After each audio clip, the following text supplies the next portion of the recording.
něco o problémech tady v domově důchodců a druhá otázka, koho byste označila za viníka těchto problémů, které tady vznikly? A co nám můžete říct ještě ohledně pana Pruši? Jak já je říkám, rebelantky. Ano. Pruša, ten tady udělal moc věcí. Když byly Vánoce, to jsme dostali balíky, všecko jídlo bylo dobré. Všechno to nikdy, co vypraví, co jsou tady dal, díl. To nebylo tak. On všechno dělal pro nás, přišel za lidma, popovídal si všechno. On je špatný. On je špatný, to se píše do novin, v noviny plno. Já přijdu mezi lidi, známí, se ptají, jak se tady mám, já říkám dobře, ale co se píše v novinách, to je katastrofa. A tím se dělá, teď se bojí tady lidi jít. Ano, jako jsem do domova důchodců. Ano. Ano, že když je to tak, tady roztentováno. Ano. Tady není klid. Lidi, to jsem šla ven a seděli tam takový na vozíku a říkali také, to je hruza.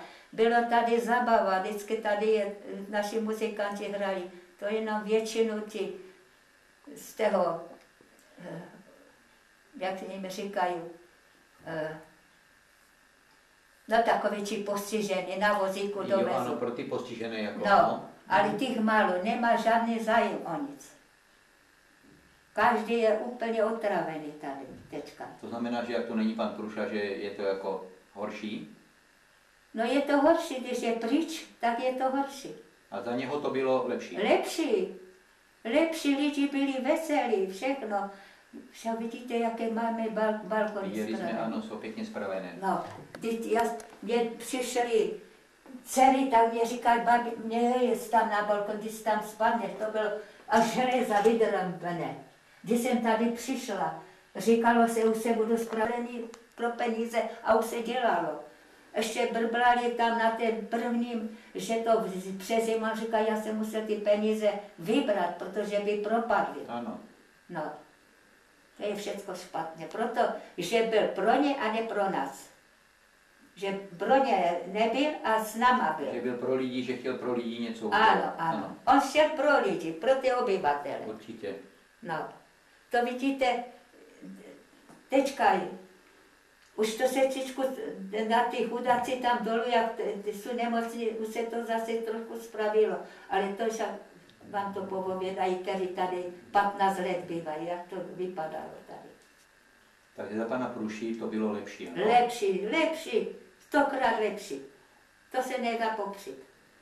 Víte, on Paseka už šel do důchodu, už jak si dožíval. Takže byl bývalý ředitel? To byl bývalý ředitel, ano? No, takže už ty vedoucí už si dělali, co víc chtěli. Takže on neměl už o nic zájem? Ano. No.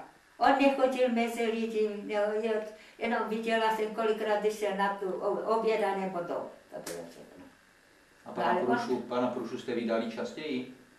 Tak on přišel mezi lidi, nebo když byla nějaká slavnost, on si poseděl s náma, potancoval všechno. Ano. No, on byl s lidma, s náma, a to bylo zlé. No. Opravdu on je, já nevím, já jsem stará babka 90 roku a že tady se píše do novin a přijdu z Olomouce a jenom je s nima a s náma se nepřijde. My plačíme, my bychom měli také něco vědět. No když přijeli z Olomouce, chcete říct z kraji, když přijeli, že mluvili jenom s personálem a s váma ne? Ano, vůbec. Vůbec nikdo za váma nebyl? Vůbec nepřijde nikdo za náma.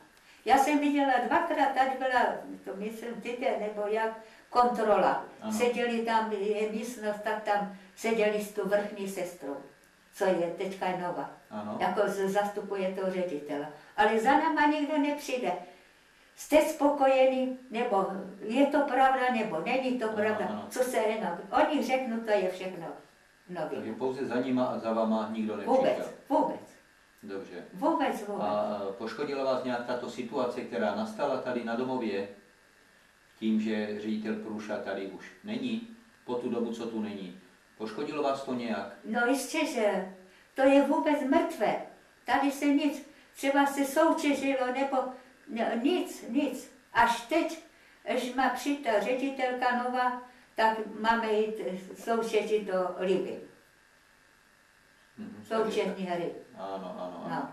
A dřív to tak bylo veselé. Na dvoře se hrálo, opíkalo se. Ředitel průší se opíkalo, ano, a všecko. No. On byl opravdu, on chodil tady aj po tom lese a chtěl aj, ještě to zabral tam kus, zase to tam vyčistil lávečky, že tam dá, protože ty na vozíku nemůžu moc daleko. Samozřejmě. Aby měli kde vyjet, jako ano, a trošku do té přírody. No. Ne, to se nedá popřít. To jsou tady, říkám, 15-18 let, tak ti to víjou, jak to bylo a jak to teďka je. To se nedá přirovnat. Já se divím, že ty vedoucí z toho kraje, že jenom jednu stranu vyslechnou. Že vás nechtěli vyslechnout z toho kraje. Nechtěli vás, jako, že nikdo za váma nechtěl přijít, jako, nebo nebyli za váma připuštění, aby vůbec... Vyslechli pouze jednu stranu, ano? Vyslechli. A ne obyvatele. Ne obyvatele, tak. Oni pořád vypisují a oni jenom jich vyšetřují, ale by se psali, my spokojení, nikdo se o nás jako za obyvatele domova důchodců nikdo nepřišel. Nikdo. No. Dobře.